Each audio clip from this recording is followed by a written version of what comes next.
بسم اللہ الرحمن الرحیم۔ السلام علیکم۔ یوٹیوب چینل پر طارق متین آپ کو خوش آمدید کہتا ہے اور آپ کو ایک بار پھر یوم دفاع پاکستان مبارک ہو۔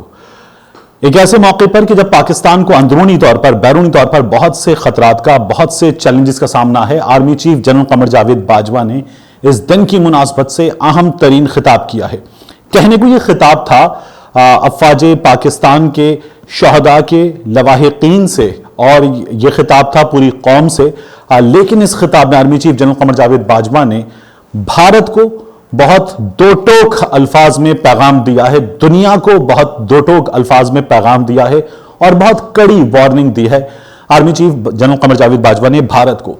انہوں نے کہا کہ بھارت جتنا اسلحہ اور نیا اسلحہ انبار کی شکل میں جمع کر لے، ہم اس سے مروب نہیں ہوتے اور کوئی دھمکی ہم پہ کوئی اثر نہیں کرتی، ہم کسی سے نہیں ڈرتے، ہمیں صرف اللہ رب العزت کی ذات کا خوف ہے۔ Army chief general Qamar Javed Bajwa نے زبردست خطاب کیا ہے۔ اس خطاب کے بارے میں آپ کو بتاؤں گا جن چیلنجز کی انہوں نے بات کی ہے، یہ بہت پرٹیننٹ ہے، اس حوالے سے ہم اس ویڈیو میں بات کریں گے۔ ان چیلنجز کی کچھ شکلیں آج بھی موجود ہیں اور افواج پاکستان کا کردار ان چیلنجز سے نمٹنے کے لیے کتنا بھرپور، کتنا مسلمہ ہے، اس بارے میں بھی اس ویڈیو میں ہم بات کریں گے۔ تو سب سے پہلے army chief general Qamar Javed Bajwa صاحب نے سخت وارننگ دیتے ہوئے وہ عزت افزائی جس کا حقدار بھارت ہے، وہ عزت افزائی جس کا حقدار نریندر مودی ہے، وہ عزت افزائی جس کا حقدار ہے جنرل بپن راوت اور وہ عزت افزائی جس کا حقدار ایم نروانے ہے، وہ عزت افزائی جنرل قمر جاوید باجوہ نے کی ہے۔ انہوں نے اپنے خطاب میں یہ کہا ہے کہ بھارت جیسے خرید رہا ہے اس وقت اسلحہ، بھارت ٹینک خرید رہا ہے، بھارت میزائل خرید رہا ہے، بھارت اواکس خرید رہا ہے، بھارت ایئر ڈیفنس سسٹم خرید رہا ہے، رفال خرید رہا ہے، بھارت اس وقت امیٹھی میں جو رائفلز ہیں ان کی فیکٹری لگا رہا ہے۔ اس وقت بھارت ہمیشہ سے جنگی جنون میں مبتلا ہے۔ یہ ہندوتوا کے نظریے کے لوگ، یہ ہٹلر حکومت کے لوگ ہمیشہ سے اپنے نظائم پر عمل پیرا رہتے ہیں، لیکن اس وقت یہ سلسلہ اور بڑھ گیا ہے۔ تو army chief general Qamar Javed Bajwa نے کہا ہے کہ ہمیں اس سے مروب نہیں کیا جا سکتا اور انہوں نے یہ کہا ہے کہ افواج پاکستان انشاءاللہ دشمن کی کسی بھی حرکت کا فوری اور پوری قوت سے فوری جواب دیا جائے گا، پوری قوت سے جواب دیا جائے گا، اس کے لیے ہم تیار ہیں۔ وقت ہمیں بار بار آزما چکا ہے اور ہم الحمدللہ ثم الحمدللہ ہم ہر بار سرخرو ہوئے ہیں۔ پاکستان ہر محاذ پر اس کی گواہی دیتا رہا ہے۔ ہم امن پسند ملک ہیں، لیکن اگر ہم پر جنگ مسلط کی گئی، اگر ہم پر جنگ مسلط کی گئی تو ہم اس کا جواب دیں گے۔ اس کا مظاہرہ ہم الحمدللہ بالا کوٹ میں جو دشمن نے ناکام حملہ کیا تھا اس کے جواب میں کر چکے ہیں۔ بڑا زبردست خطاب تھا army chief general Qamar Javed Bajwa صاحب کا۔ اس خطاب میں انہوں نے جو باتیں کی ہیں ان باتوں کو اگر کوٹ ان کوٹ کر کے میں اس میں سے کچھ باتیں میں یہ ضرور چاہوں گا کہ آپ کے سامنے رکھوں۔ جنرل قمر جاوید باجوہ صاحب نے جو باتیں کی ہیں، انہوں نے کہا ہے کہ ہم پوری دنیا، چار چیزیں بڑی امپورٹنٹ ہیں ان کے خطاب میں، یہ چار چیزیں بالکل جاننا ضروری ہے ہمارے لیے، کہ ہم پوری دنیا بالخصوص اپنے خطے میں امن کے خواہاں ہیں۔ افغانستان میں امن کی کوششوں میں پاکستان کا کلیدی کردار منہ بولتا ثبوت ہے، جبکہ بھارت نے ہمیشہ غیر ذمہ دارانہ رویہ اختیار کیا ہے۔ بھارت نے مقبوضہ کشمیر کی خصوصی حیثیت ختم کر کے غیر قانونی قدم اٹھایا ہے اور بھارت نے خطے کے امن کو خطرے سے دوچار کر دیا ہے۔ جموں کشمیر کے حوالے سے یہ سب سے امپورٹنٹ بات ہے، اس نقطے پر جموں کشمیر کے حوالے سے کوئی بھی یک طرفہ فیصلہ ہم تسلیم نہیں کرتے۔ اس کے بعد army chief general Qamar Javed Bajwa صاحب نے یہ کہا، کوٹ ان کوٹ کرتا ہوں آپ کو بتاؤں، کہ نئے حاصل شدہ اسلحے کے انبار سے نہ ہمیں مروب کیا جا سکتا ہے، نہ ہم پر کوئی دھمکی اثر انداز ہو سکتی ہے۔ انشاءاللہ ہم دشمن کی کسی بھی حرکت کا فوری اور پوری قوت سے جواب دینے کے لیے تیار ہیں۔ وقت ہمیں کئی بار آزما چکا ہے، ہم ہر بار سرخرو ہوئے، ہمارا خون، جذبہ، عمل اس کی گواہی ہر محاذ پر دیتا ہے۔ پاکستان امن پسند ملک ہے اور ہم اس کا جواب دیتے رہے ہیں اگر ہم پر جنگ مسلط کی جائے۔ انہوں نے کہا کہ بھارت نے جو ہم پر جنگ مسلط کی ہے، اب آپ دیکھیے گزشتہ کچھ عرصے کی جو چیزیں ہیں ان کو دیکھتے ہوئے جو خطاب ہے army chief general Qamar Javed Bajwa کا، افواج پاکستان کے لوگوں کے خطاب، میں ایک ویڈیو اور کروں گا جس میں آصف غفور صاحب نے کچھ عرصہ پہلے خطاب کیا تھا۔ اس خطاب میں انہوں نے کہا تھا کہ ہم آخری گولی آخری سپاہی تک لڑیں گے۔ ایسا لگتا ہے ایک فوجی کا جذباتی اور ریزولو سے بھرپور ایک جملہ ہے، یہ ایک جملہ نہیں ہے، اس جملے کی ایک پوری تاریخ، ایک پوری ہسٹری ہے. یہ ہسٹری میں آپ کے سامنے انشاءاللہ جلد کسی ویڈیو میں رکھوں گا. تو یہ جو ایک ایک جملہ ہوتا ہے یہ نپاتلا جملہ ہوتا ہے. اس جملے کے پیچھے ایک ہسٹری، ایک واقعہ، قربانی کی ایک داستان ہوتی ہے جو لہو سے لکھی جاتی ہے. وہ داستان میں آپ کے حوالے کروں گا. اس وقت میں آپ کو بتاؤں، بھارت کے chief of defence staff general Bipin Rawat نے ابھی ریسنٹلی 2 بار پاکستان کو دھمکی دی ہے. جو انہوں نے دھمکیاں دی ہیں ان دھمکیوں کا جواب army chief general Qamar Javed Bajwa نے دیا ہے. یہ جو رفال خریدا ہے، یہ جو سو-30، اس کے بعد میزائلز، اس کے بعد اواکس اسرائیل سے، یہ جو رشیا گئے تھے راجناتھ سنگھ اور وہاں سے پھر رائفلز خریدی جا رہی ہیں، ٹینکس خریدے جا رہے ہیں، جنرل قمر جاوید باجوہ نے اس کا جواب دیا ہے کہ اسلحے کے انبار لگا کر نئے اسلحے کے انبار سے ہمیں مروب نہیں کیا جا سکتا. اور پھر اس کے بعد جو انہوں نے کہا کہ چین سے ہماری کشیدگی چل رہی ہے، پاکستان اس دوران جو ہے کوئی مس ایڈونچر کرنے کی کوشش نہ کرے. انہوں نے کہا ہم پہ کوئی دھمکی اثر انداز نہیں ہو سکتی اور ہمیں کوئی فرق آپ کی دھمکیوں سے نہیں پڑتا. Army chief general Qamar Javed Bajwa صاحب نے اس کے ساتھ ساتھ ایک بات اور کی. یہ اندرونی خطرات اور بیرونی خطرات دونوں کی عکاسی کرتی ہے. انہوں نے کہا کہ ہمیں 5th جنریشن اور ہائبریڈ وارفیئر کا سامنا ہے.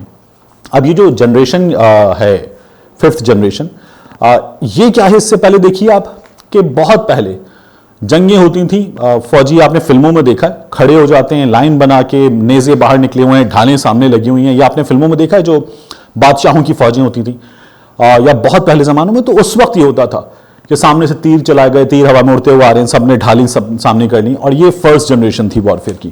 2nd جنریشن میں ہم نے دیکھا وہ رائفل چلنا شروع ہوئی، گولہ چلنا شروع ہوا. 3rd جنریشن وارفیئر میں دشمن نے ٹیکنالوجی کے ذریعے جو ترقی حاصل کی، اس کے ساتھ ٹینک سے، سپیڈ سے، طاقت سے، ہوا میں آ کر اپنے جو مخالفین ہیں ان کو حیران کر دینے کی، ان پر تابڑ توڑ حملے کرنے کی جو صلاحیت تھی، وہ 3rd جنریشن وارفیئر تھا. پھر اس کے بعد آیا 4th جنریشن وارفیئر. اس سے ہم نے ریسنٹ ہسٹری میں گزشتہ کچھ عرصے میں کئی ملکوں میں دیکھا ہے کہ یہاں گوریلا ٹائپ کی جنگ لڑی جاتی ہے. دشمن کے ملک میں آ جانے کے بعد اس کے اپنے جو لوگ ہیں وہ گوریلا وارفیئر میں آ جاتے ہیں، یا پھر دشمن اپنے دشمن ملک میں جو ہے وہاں پر اس کے لوگوں کو استعمال کرتے ہوئے گوریلا وارفیئر جو ہے وہ پیدا کر دیتا ہے اور وہاں پر یہ سب کچھ ہوتا ہے. 5th جنریشن جو ہے یہ آصف غفور صاحب نے گزشتہ کچھ عرصے میں بار بار استعمال کیا، اس کو بتایا ہے. اور 5th جنریشن وارفیئر میں آپ کے اپنے لوگ آپ کے اپنے لوگوں سے نفرت پیدا کرتے ہیں، غلط معلومات پھیلاتے ہیں، بدنام کرنے کی سازش کرتے ہیں. یہ جو آج کا جدید سوشل میڈیا ہے اس کا استعمال کرتے ہیں، پروپیگنڈا وار ہے اور اس کا استعمال کرتے ہیں. پاکستان کو اس کا بڑا خطرناک سامنا ہے، لیکن پاکستان نے اس کا بڑا زبردست مقابلہ بھی کیا ہے. یہ جو پاکستان نے اس کا بڑا زبردست مقابلہ کیا ہے، یہ میرے ایک جملہ کہہ دینے کی حد تک یا ہمارے نعرہ تکبیر اللہ اکبر اور پاکستان زندہ باد کہہ دینے کی حد تک، افواج پاکستان سے محبت کی حد تک نہیں ہے. یہ بھارت کے لوگوں نے خود اس کا اعتراف کیا ہے. بھارتی لیفٹیننٹ جنرل ریٹائرڈ سید عطا حسین نے لندن میں ایک تھنک ٹینک سے، یہ تھنک ٹینک ہے international institute of strategic studies, اس سے خطاب کیا تھا. اور اس سے خطاب کرتے ہوئے انہوں نے 30 مارچ 2019 کو یہ کہا تھا کہ پاکستان جو ہے وہ اس وارفیئر میں جیت رہا ہے، وکٹوریس ہے. اور یہ انہوں نے وہاں پر انٹرنیشنل میڈیا کے سامنے، انٹرنیشنل ایکسپرٹس کے سامنے پاکستان کی صلاحیت کا اعتراف کیا تھا اور کہا تھا کہ ہمیں آصف غفور صاحب سے اور ISPR سے سیکھنا چاہیے. یہ تو لیفٹیننٹ ریٹائرڈ عطا حسین صاحب کی بات ہو گئی جو بھارتی فوج میں ہیں. اس کے ساتھ ساتھ آپ دیکھیے 21 دسمبر 2019 کو لیفٹیننٹ جنرل ریٹائرڈ راجیش پنٹ، یہ نیشنل سائبر کوارڈینیشن کے سربراہ ہیں بھارت میں، انہوں نے کہا کہ پاکستان 5th جنریشن اور ہائبرڈ وارفیئر میں ہمیں شکست دے رہا ہے. اور انہوں نے کہا کہ ہمارے ہاں الگ الگ مختلف پبلسٹی ونگز ہیں، ہر کوئی اپنا راگ الاپتا ہے، لیکن پاکستان جو ہے بڑی کوارڈینیٹڈ ایفرٹس انڈر دا ISPR جو ہے وہ کرتا ہے اور اس سے ہمیں شکست کا سامنا ہے. یہ بڑا زبردست کام کرتے ہیں. لیکن یہ جو اندرونی طور پر چیلنجز ہیں، یہ اندرونی طور پر چیلنجز جو ہیں یہ بڑے خطرناک ہیں. ان میں آپ دیکھیے، آپ کو نظر آئے گا ہمارے اپنے لوگ ٹویٹر پہ، فیس بک پہ، یوٹیوب پہ یہ ہماری اپنی افواج کے خلاف پروپیگنڈا کرتے نظر آئیں گے. یہ دشمن کے موقف کو تسلیم کر کے اس موقف کو سامنے رکھتے نظر آئیں گے. یہ دشمن کی انفارمیشن کو درست مان کر آپ کو بتا رہے ہوں گے کہ، اور یہ پیڈ بھی ہوتے ہیں، یہ استعمال بھی ہو رہے ہوتے ہیں، اور کئی دفعہ ان کی بعض وجوہات کی بنا پر جو نفرت ہے، جو غلط ہوں یا صحیح ہوں، وہ نفرت پوری فوج، پورے ملک کو نقصان پہنچا رہی ہوتی ہے، یہ اس طرح سے استعمال ہوتے ہیں۔ ان میں آج آپ کو، آج کی تاریخ میں ایمان حاضر مزاری کی مثال نظر آ جائے گی۔ شینی مزاری صاحبہ کی صاحبزادی ہیں، لیکن ٹویٹر پہ جا کے انہوں نے 65 کی جنگ، جس میں دنیا بھر کا جو آسٹریلین اخبار ہے وہ بتا رہا ہے کہ بیٹل آف ٹینکس میں پاکستان نے اڑا کر رکھ دیا، لیکن ایمان حاضر مزاری صاحبہ جو انڈیا کی جانب سے سٹیٹس جاری کیے گئے تھے، آزاد اعداد و شمار نہیں تھے، وہ پیش کرتی ہیں ٹویٹر پہ، ان کو ہزاروں کی تعداد میں لوگ فالو کرتے ہیں اور ان کو بتا رہی ہیں کہ فیکٹس یہ تھے، پاکستان تو ہار گیا تھا، اتنی زمین دشمن نے کیپچر کی، اتنی پاکستان نے کیپچر کی، اتنے فوجی ہمارے گرفتار ہوئے، اتنے ان کے گرفتار ہوئے، اتنے فوجی ہمارے شہید ہوئے، اتنے فوجی دشمن کے مارے گئے، اور پاکستان جو ہے یہ اس جنگ کے فیکٹس ہیں، یہ انہوں نے کیا ہے، یہ انڈیا کے اعداد و شمار ہیں۔ اسی طرح سے آپ دیکھیے مریم نواز صاحبہ نے یہ جو جنرل باجوہ صاحب کا، جنرل عاصم باجوہ صاحب کا استعفیٰ وزیر اعظم نے نامنظور کیا، اس میں کس کو کیسے این آر او دیا جاتا ہے؟ اپنے لوگوں کو این آر او دیا جاتا ہے۔ ابھی جو اپنے لوگوں کو این آر او دینے والی بات ہے، جنرل عاصم سلیم باجوہ صاحب جنہوں نے 40 سال خدمت کی ہے، وہ حکومت کے اپنے ہیں، پاکستان تحریک انصاف کے اپنے ہیں، مریم نواز صاحبہ کے اپنے نہیں ہیں۔ یہ اس سے پہلے بھی جب وزیر اعظم تھے میاں نواز شریف، تب بھی افواج پاکستان سے مخاصمت کی جو راہ ہے وہ ہموار کرتی رہی ہیں، اس کے راستے جو ہے وہ بناتی رہی ہیں، تو انہوں نے اب بھی یہی کیا۔ میں نے آپ کو ابھی خطاب سنا تھا 2-4 ویلاگز پہلے، جو جاوید ناگوری پیپلز پارٹی کے، انہوں نے خطاب کیا تھا، انہوں نے کہا تھا اتنی لاشیں گرائیں گے کہ تمہاری این ڈی ایم اے نہیں اٹھا سکے گی۔